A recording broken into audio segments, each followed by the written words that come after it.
Greetings all, this is group 15 and this is our portfolio of evidence for Brownfields. First things first, I would like to introduce the team. We have Bradley, we have Sakhile, we have Nqobile, we have Khuselo and myself, Mpho. So the agenda for this presentation is to present our portfolio of evidence for Brownfields, which is divided into 6 sections. The first section is the software development source file, which will be presented by me. The second section is the code and design, which will be presented by Bradley. The third section is the database management system, which will be presented by Khuselo. The fourth section is the testing, which will be presented by Khuselo. The fifth section is the SQL implementation and data management in a web application, which will be presented by Sakhile. And the last section is the documentation, consistency, and design, which will be presented by Nqobile. So, what is Brownfields? Brownfields is a project whereby we had to work on an existing code base, which is Robot World. We had to refactor and fix the errors, and also we had to add new features to the project. We used GitLab as our collaboration tool, making it easy for us as a team to track and manage all the code changes that were made amongst ourselves. We also implemented Docker for our project. We implemented a CI/CD pipeline. We also implemented an API and a database. And we also made sure that we run our project through CodeScene to check our code health. We made use of Git issues, making it easy for us as a team to track all the progress that we made. Let's say, for an example, we had to add a test to save the world. So we would create an issue for that, and every time when we are done, we would close that issue. And this is how our project is structured in GitLab. So we have our YML file, which is the pipeline file, and also we have the README. Inside the robot world file, we have the SRC file, which contains the main file and the test file. And also we have our Docker file, the make file, the prom file, and also the bash script. Inside our SRC file, as I mentioned, that it is the main file and also the test file. And inside our main file, this is how we divided our different section. So we have a folder for an API, a folder for a client, a folder for database, a folder for server. So basically anything that has to do with the API, it is under the API folder. Anything with the client, under the client folder. Anything with database, it's under database, as well as the server. And under our testing, this is how our testing folder looks. So we divided all the testing. So we have a testing for our API, we have a testing for our acceptance test, and we have the server and the client unit test. Right now, I will hand it over to Bradley to present our code and design. Okay, beginning with section B, code design and alignment. So in any project, the adherence to given specifications is crucial to ensure that the project meets all the intended requirements. So to demonstrate that our code has been created to adhere to these requirements, I'll take you through our application. But let's start with this slideshow, which is just a reference of everything that we'll be going through today. So specifications outlined in the project, the good use of programming conventions, the methods of accessing data, conformity of design, testing, demonstration of testing, user experience, and yes, user experience continued, the installation of our project, description of our project's purpose, the documentation regarding the layout, programmer friendliness, and yes, so let's go back to the very first slide. So what we'll be going through in this first part is taking you through our application, starting with the GitLab. Let me take you through our GitLab issue board. So every issue that we've worked on in the project started here in the issues board, ensuring that everybody in the team always knew what they were working on and what had to be achieved. So if you look at any issue on the issue board, you'll see that the issue started with a story, ensuring that every scenario was accounted for. So we can see for this one, for example, our launch scenario 1A, we see that we have a story here that given that I've connected successfully to the server and launched my robot, and I've launched into a random position. When you type a moving command, assuming that there are no obstacles in front of you, then you should get a valid response and your position should be updated. So this is the format that we worked on throughout our project. Every issue has a story. You can check any issue you see for state, given that you're connected to a robot world server and you send a request with the command state, then you should get a valid response from the server. And yes, so we also have this for counter scenarios where a user types in an invalid command, or see invalid commands, or the robot is not launched. So this helped us ensure that every scenario in our project was accounted for. So this was the first part of us adhering to the specifications of the project, which was to ensure that the tests that we wrote here that work against the reference server provided to us also work against our own. Okay, so when you clone our project, you'll be greeted with this. So our README, which is just the basic outline of how to run our client, how to execute our server, how to play the available commands, but we'll be go through this later. So let's carry on to the testing part. So this is our testing suite. We have our acceptance test, our client test, server test, and web API test. So earlier on, I showed you on the GitLab issue board our acceptance test stories. So you can see here we have a number of acceptance tests for launching with obstacles, our initial launch robot test, the look robot test, move robot test, and our state robot test. So if we can open any of these classes, for example, we can see that we have tests for no space left in the world, where we have our story from our GitLab issue board that if we launch 2 robots and there's no space in the world, we should receive an error, no more space in the world. A valid launch should succeed. We type launch, we specify the robot type, shields and shots, and since it's valid, we're expecting an OK. Response invalid, we can see that we typed launch wrong. Even though everything else is right, we should get an error response of unsupported command. And these are the type of tests that we wrote to ensure that our server was compliant with the results that we were supposed to receive back. So the whole point of this was ensuring that the acceptance test that we wrote for the reference server would produce the same result on our server that we got given. Our second part is the database test. So we have our restore world test, the robot world database test, and the save world test. So see, we save a world with these arguments of size 10 and an obstacle at 0 and 8, and it should be inside the table. Our robot world database tests, yes, and then the last test that we have are the web API tests. So we can see here we're testing the web API. We create data in the memory. So we create test world 1 that's size 5 and an obstacle at 1 1 2 1, and we send the request out here to get the world name of test world 1, and we're okay. So the second part of ensuring our compliance with the specifications was creating the makefile, which is a requirement we had to do. So the makefile, okay, so these are just our variables: Maven, start server, stop server, the version, and the Docker. So what our project, the makefile, does is it runs our server, it compiles, verifies, tests, and then stops the server. This is just an install EOD, so we can install the EOD dependency if it is missing.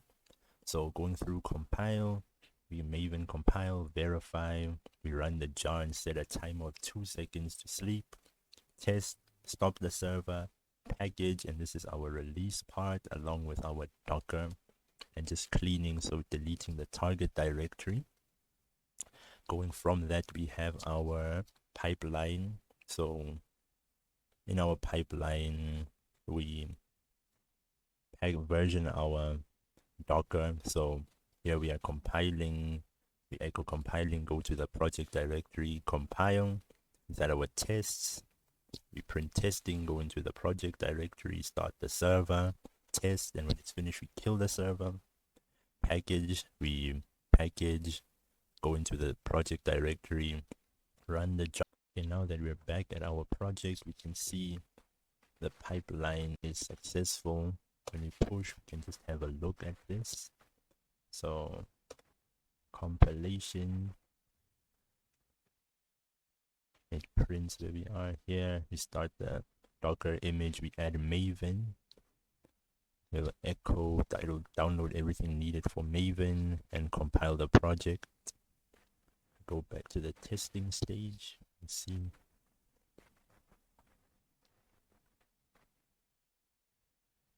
does the same thing, does everything it needs to do. And here you can see it starts our tests right here, sends every test out, shows everything works.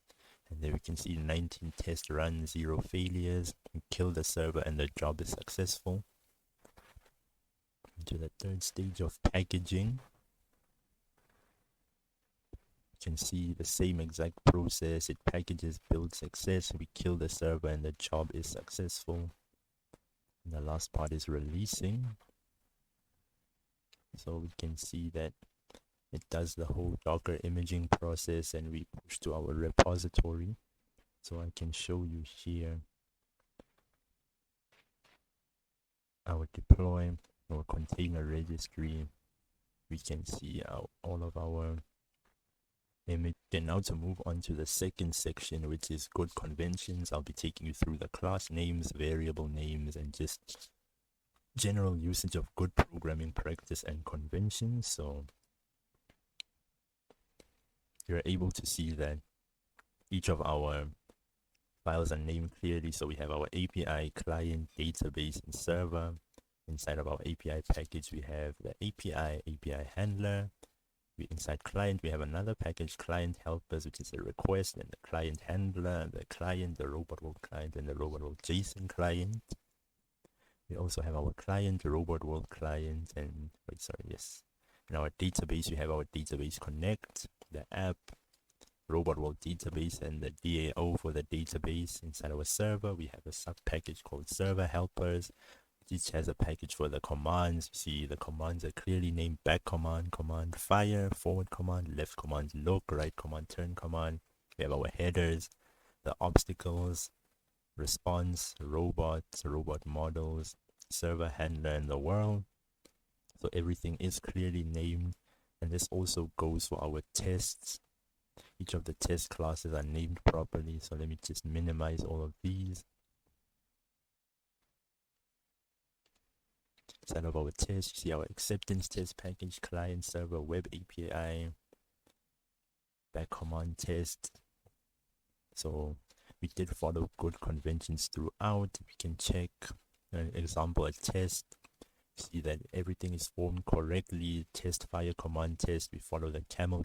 So now let me take you through the methods of accessing data in our program. We have our DB classes, the database itself, and the web API. So you can just go here, back to our project. So our database class is how we access, how we save and retrieve information about the world from from our database table, our worlds table. So you see we have our read data, get world by name, get all saved worlds. So here we have our getters and setters. So get world name, set world name, get the size of the world, set the size, get the obstacles and set the obstacles. This is just our DAO that we use to query the table. So our web API also does this. So we have two get requests, so we can get the world by the world name, which is the world in general. So our API handler, you see here, we use our database to get the world by name, and we pass in the connection parameter and the world name and get all worlds. So this is how we get the data through our project, how we can see the name of the world. Excuse me. Okay, so in this section, we'll be going over user experience and demoing our server application and client. So let me switch over to Visual Studio Code so you're able to see what I'm talking about. Let me go to let me run our server. So you see our server greets us friendly. Say welcome to the robot world. We have a new robot world and it says the size each robot can see in this view radius. So let me just say, so if the user is unfamiliar with the commands, the server tells them type view for available commands. So if you type view, you're able to see the server commands of quit, robot, view, and dump. So quit will obviously shut down the server. Let's run the robots command. There are no robots connected. And if we dump, it's going to show the number of robots in the world 0. There are no obstacles, and the size of the world is 1. So let's just quit to show you that it works. So quit, and the server shut down. So let me start the server up again, and I can show you the client side. So client, if you run this, it's going to show you welcome to Robot World, get started, choose a robot character. So we have Blaze, Demolisher, Reaper, Venom, and Warpath.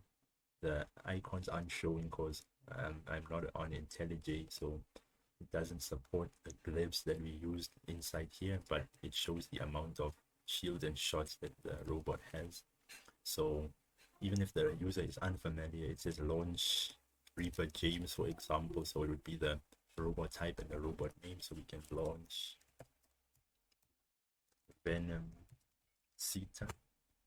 Now we see result is okay. We show our position, the direction we face, the shields, and our shots. So if we go back to the server, we can see Cita joined the game at position 0, 0. And now we're able to see if we type view again. Now we can run the robots command. And now we can see there's a robot named Cita at position 0, 0, shields 20, shots 16. And if we dump, now we can see bot Cita is at 0, 0 facing north, is now 1. Okay, so the next part of this is installing everything needed for our project to work. So if we go back to our project, you can see every dependency needed for our project to run is in this POM file. So the user does not have to install anything external. Running mvn clean install inside the project will suffice for all the dependencies to be installed, and the project will function as intended. So now let's go back to our PowerPoint. Next part is description of our project's purpose. So I'll take you through the README. So here in our README, the user's greeting: welcome to the amazing robot world. Explore a virtual realm where robots roam freely amidst towering mountains, shimmering lakes, and mysterious bottomless pits. Embark on an adventure where every command you issue shapes the destiny of these mechanical marvels. Are you ready to unleash your creativity and command robots in this dynamic and interactive simulation? So we go to the setup, which is running the server. So this is the initial thing that needs to run. So if we navigate to our directory, we execute run server.sh, which is right here. We run the client next to connect the clients, and here just instructions on for the client of how to play. So launch robot model, robot name. Start the game by launching a robot into the world with a unique name. The commands, so the available commands are forward with a number of steps, back with a number of steps, turn left, turn right, look, fire, reload, and repair. And it's just engaging on what those comments can do. So exploring the world using look to scan for information about nearby obstacles, other robots, and potential threats. Engaging in combat, so fire. Strategically using the fire command to disable other robots and gain a tactical advantage in the game.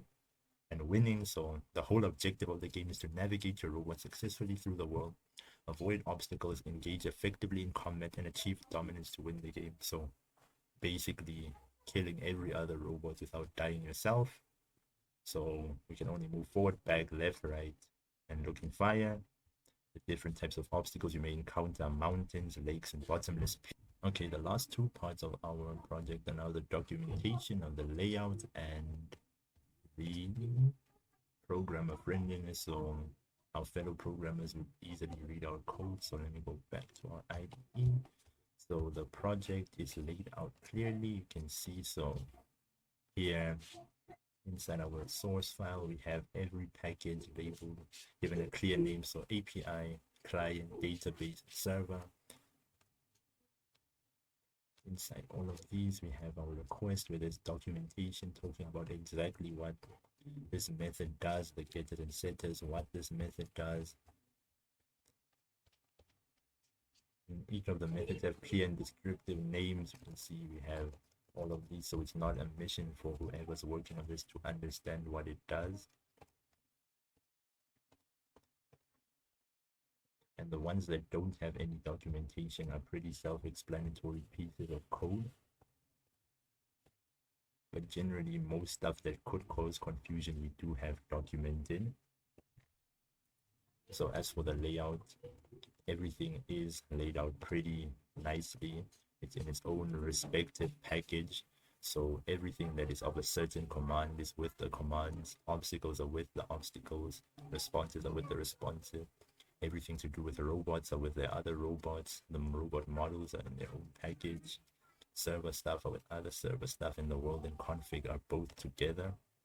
So that is how our project is laid out and how it's easily understandable for any other developers that might work on this or just want to have a look at the code. Okay, now we are going to talk about data management systems, a comprehensive overview. Data management systems, or DBMSs, are crucial for effective organization, storage, and retrieval of data. They are a backbone of modern applications and play a vital role in various industries, from e-commerce to healthcare. This presentation will delve into the intricacies of DBMS, exploring their features, types, and the impact they have on data management. We will examine the problems related to data management and how DBMSs address them effectively. Data management challenges and their roles of DBMSs. Data management involves organizing, storing, and retrieving information effectively. It plays a crucial role in many industries, from e-commerce to healthcare, as we said. However, traditional methods often face challenges such as redundancy, inconsistency, security risk, and integrity issues. Data redundancy refers or arises when the same data is stored in multiple locations, leading into inconsistencies and wasted storage. It can also create challenges for data integrity and maintenance.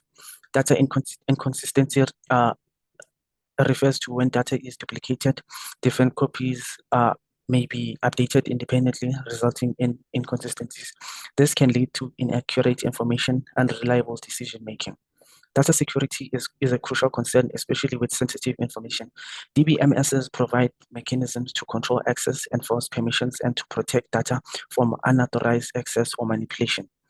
Data integrity refers to the accuracy, consistency, and validity of data. DBMSs employ features like constraint, triggers, and transactions to ensure data integrity and prevent errors. Then we have DBMS features. These include DDL, DML, and TCL. Data Defining Language, or DDL, allows users to create, modify, and drop databases objects such as tables, columns, indices, and relationships between tables. DDL is essential for establishing the schema of a database, which dictates how data is organized and stored. Then Data Manipulation Language, or DML, enables users to interact with data by performing operations such as inserting, updating, deleting, or retrieving data. It provides a standardized interface for accessing and manipulating database content. Then we have Data Control Language. DCL grants and revokes access privileges to data objects, ensuring data security, controlling user access to sensitive information. It enables granular control over who accesses or modifies the data. Then we have types of database management systems. These include relational databases which store information in tables with rows and columns, organized using relationships. Examples include MySQL, Postgres, and Oracle. They are widely used due to their flexibility, scalability, and robust features. Then we have hierarchical DBMSs. These structure data in a tree-like hierarchy with parent-child relationships. These models is suitable for data with clear relationships, such as family trees or organizational structures. They include informational management systems. Then we have network DBMSs, which allow more complex relationships than hierarchical ones, which record potentially having multiple parent-child records. They are suitable for data with intricate relationships, such as airline reservation systems. Then lastly, we have object-oriented DBMs. They store our data as objects which encapsulate data and methods. They are suitable for complex multimedia or object-oriented applications. Examples include object store system tools. These include SQL query builders, which allow users to construct SQL queries through drag-and-drop interface. This simplifies complex query constructions and helps prevent syntax errors. But their limitations are flexibility compared to just writing raw SQL. Then the second tool is data visualization tools. They present database data in a graphical charts and dashboard for better understanding. Their limitations may require additional skills to interpret complex visualizations. Then we have backup and export options. Backup and export options These backup the database or export data to various formats such as CSVs, JSON, or SQL script. These simplify data sharing and archiving, but their limitations may be that end-user tools might struggle with very large databases due to file size limits or memory constraints. Then we go to the reasons why we chose SQL3 in our application or in our robot world. The project required a lightweight and a self-contained database, which SQL gives us that, since we can just, it is a one-file system. It also has 0 configurations you don't need to install, and it can be it can be used in cross-platform capabilities such as Linux, or you can also use it on Windows and other platforms. It has a small size, or it can be used in small size to medium applications, such as our application, which is Robot World. Data access objectives that made us choose SQL3 is because of the ease of use. It has 0 config setups, making it easy for developers to integrate and use within the application. It is portable, easily moved between different environments, crucial for development and deployment flexibility. Also, the crucial performance factors include low resource usage. We are able to run effectively on system with limited resources, making it suitable for embedded system or mobile application. We can backup and recover. It is simple to copy and recover the database in case of corruption or file damage. Okay, now we are going to go to the database design and implementation.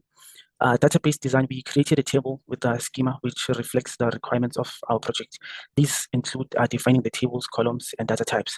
I'm going to show you after this slide. Then the normal database tables reduce redundancy, improve data integrity, since we also have a constraint that allows us to not have multiple wells with the same name.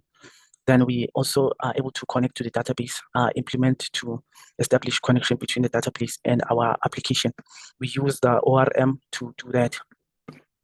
Okay.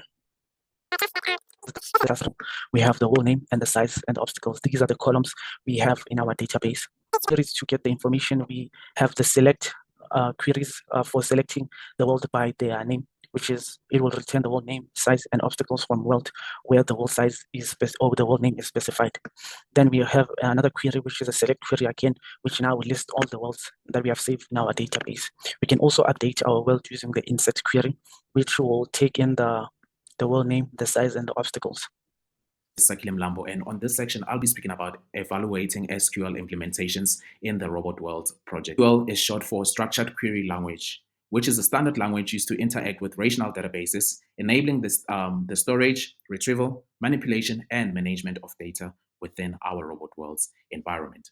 In the Robot Worlds project, a database is essential for maintaining the state of the world, managing the robot's configurations, storing obstacles, positions, and preserving the world across different sessions. Without SQL, the persistence of the state, robot data, and user interactions would be impossible, making it critical to the dynamic and interactive nature of the robot worlds. The objectives of this presentation, it is aimed to explore the role of SQL within the architecture of the Robot Worlds project, focusing on how it is used to manage the world data. We'll also examine how SQL queries are implemented in the project, how they contribute to the data integrity and performance, and how they enable the seamless integration between different components of the simulation.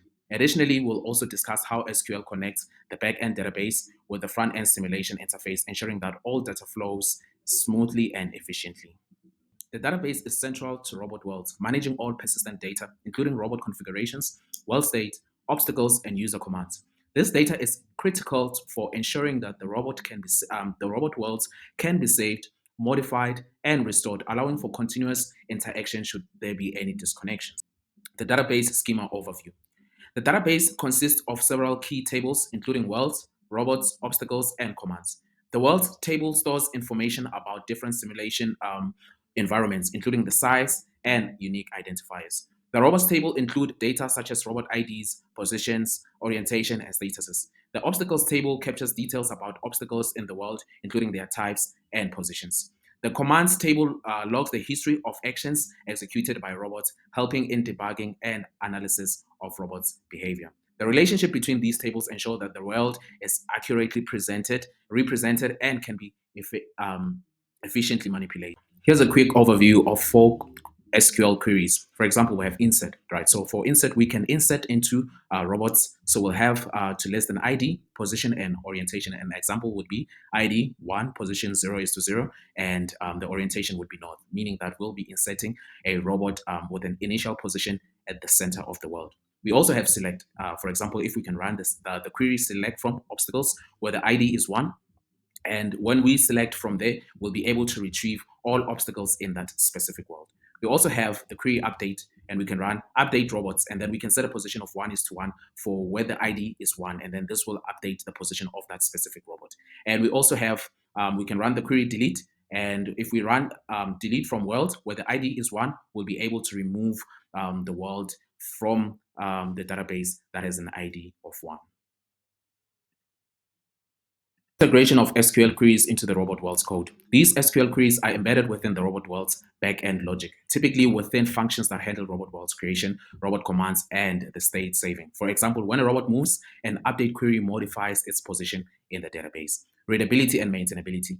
SQL code is structured clearly to ensure that it is readable and maintainable. Best practices such as proper formatting, use of comments, and consistent naming conventions, we have followed those to make the code easy to understand and modify by other developers. On this section of the video, I'll be going through our code base of the SQL part of our code base. As you can see, we have a package for the database and we have a class right here. So I'll go through the database connect class, right? So as you can see, what we did first was to initialize a connection by connecting to a database using a remote database with a given URL, right? And the reason why we use a URL is because we are connecting to a remote database. And the reason for connecting to a remote database is for persistence, right? So since we are using a remote database, this means that each time our code compiles and each time we deploy any new features on our code, we do not lose any previous information and the database continues to persist and adds on new information.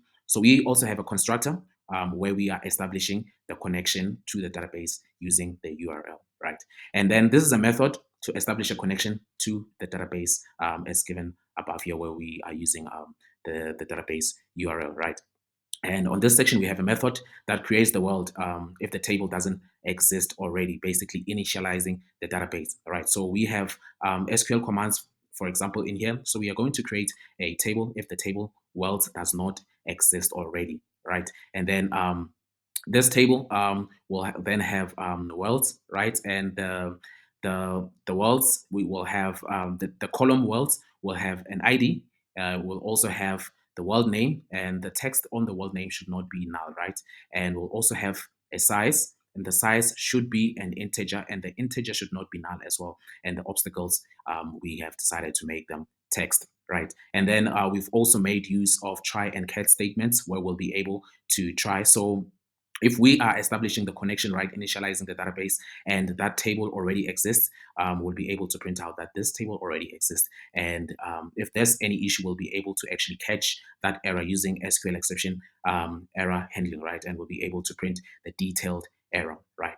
So we also have a method where we are able to insert values and data into the database. So the very first thing that's very important would be to establish the connection to the database, right? And then now we can insert these values to the columns where in the worlds column, right, we'll be able to add the world name, the size, and the obstacles, right? So these will be the three values that we are adding, right? And to reiterate that on the first index, we'll have the name of the world, right? And then we'll have on the second index, the size.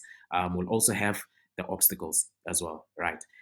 Going down, we have another method, and this is a method where we are able to read data from the database tables, right? So right here, right, is a statement, and then on this statement, we are selecting the world column, right? And on this column, we are looking for these statements, the ID, right?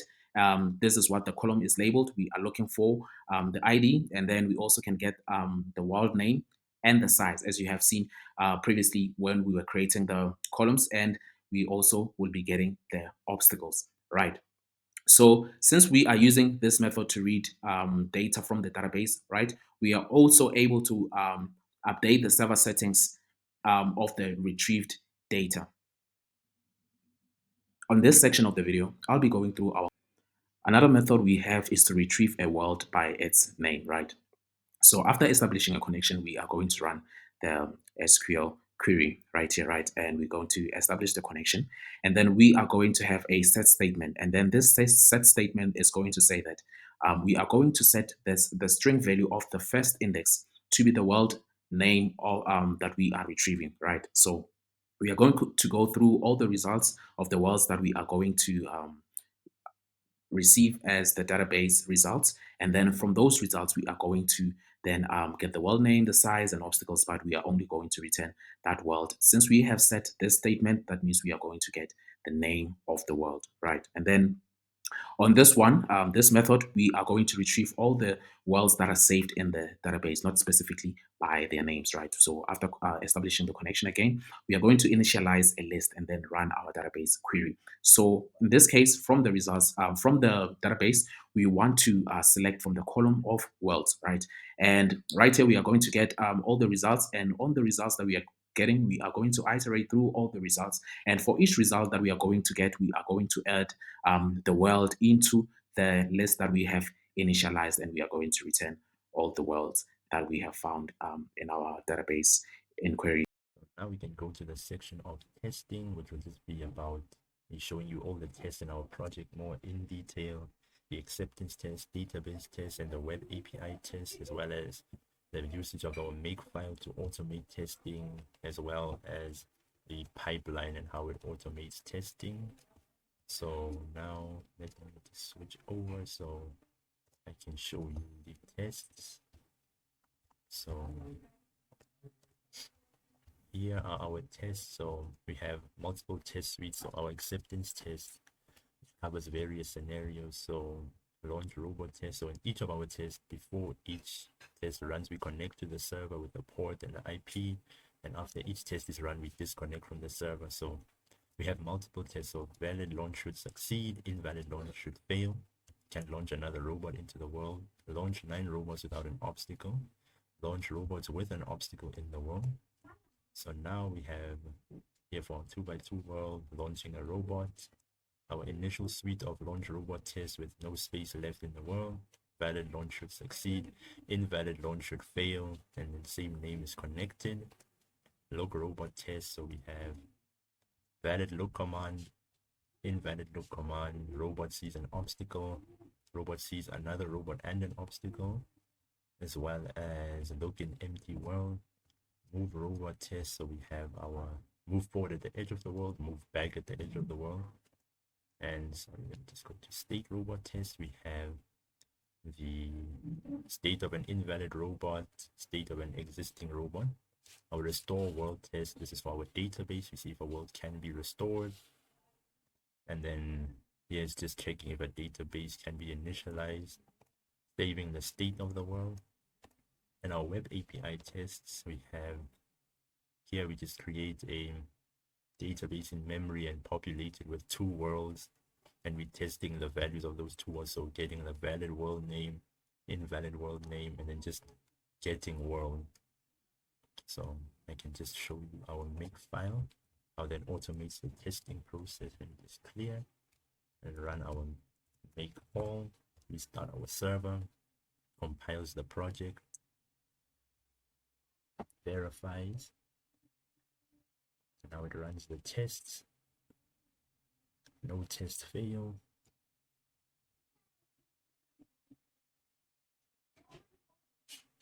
Now testing again. Then build our project and the reference server stops. Everything works. Let me just show you our database test now of save world. We run our tests.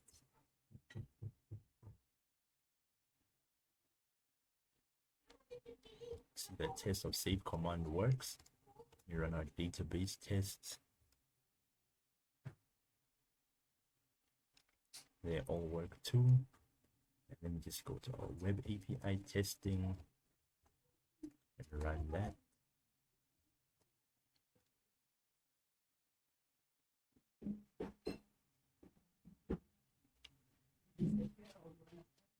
And all 3 of these methods, yes, test pass. Okay, coming on to the next slide. One of the key challenges was maintaining consistent and accurate documentation. We created detailed documentation for all new features and changes, ensuring they aligned with both the original design and the actual code implementation. This was crucial for keeping the project manageable and understandable for all team members. Facing the documentation challenge in our Brownfields project required not only a structured approach, but also the right tools to ensure accuracy, consistency, and alignment with our design specification. So, I'm about to take you through the tools and steps we used for the documentation challenge. Git was the main source to manage and track changes in our documentation, and also to track changes, to collaborate efficiently, and also to event changes if necessary. The other tool we used was Miro for visual collaboration to enhance our documentation process and also improve collaboration. These tools allowed us to maintain accuracy and ensure consistency and align our documentation with our design specifications. This comprehensive approach has been crucial in supporting both the current and future success of our project. As we develop new features and modifications, we took a proactive approach to ensuring code quality. First, we created comprehensive acceptance tests for each new feature and modification. This ensured that the code met all requirements and functioned as expected. Second, we utilized CodeScene to monitor code health. This tool helped us identify potential issues and measure various code quality metrics, giving us a clear picture of our code's maintainability and performance. By combining acceptance tests and code scene analysis, we maintained high code quality and addressed problems early on. This approach allowed us to catch and fix issues before they impacted our project success. By prioritizing code quality, we ensured a solid foundation for our project's long-term success. Now let's talk about the biggest challenge we faced. Managing the Docker image was a real headache. And running our tests through the existing server required us to be extremely cautious. This challenge taught us a lot about working with legacy systems and the importance of thorough testing. Our approach to fix these errors, we used continuous integration to test code with every update and encouraged team collaboration. We held regular stand-ups and knowledge sharing sessions to keep everyone aligned and informed. By standardizing our Docker process, improving code quality, and automated testing, and fostering team collaborations, we manage these challenges effectively. To manage our tasks effectively, we divided into pairs of code pairing. This allowed us to tackle different parts of the project simultaneously, making our workflow smoother and faster. We also scheduled regular stand-ups to ensure everyone was on the same page and to address any roadblocks as a team. Another important aspect of our project was setting up a build pipeline. This automated the process of testing and deploying our changes, ensuring that we can catch errors early and maintain a consistent code base. Our pipeline automates the testing and deployment process, streamlining our development workflow. However, maintaining a green pipeline, one instantly passes all tests, has been a challenge. We encountered frequent errors, highlighting the importance of regularness, testing, and quick resolution. A well-functioning build pipeline is crucial for efficient development. It ensures consistent code quality and faster delivery, allowing us to respond quickly to changing requirements and deliver proper quality code. As we reflect on our recent Brownfields project, 3 key lessons stand out. First, clear and consistent documentation is crucial when working with complex legacy systems. Documentation is the foundation for understanding and navigating the project's information. Second, maintaining code health and a stable build pipeline requires ongoing effort and attention. It's a challenge that needs consistent monitoring to ensure smooth development. Thirdly, effective teamwork, open communication, and seeking help when needed are essential for success. Brownfields development can be complex, but together we can overcome obstacles. By embracing these lessons, we can improve our approach to brownfields development and deliver better outcomes.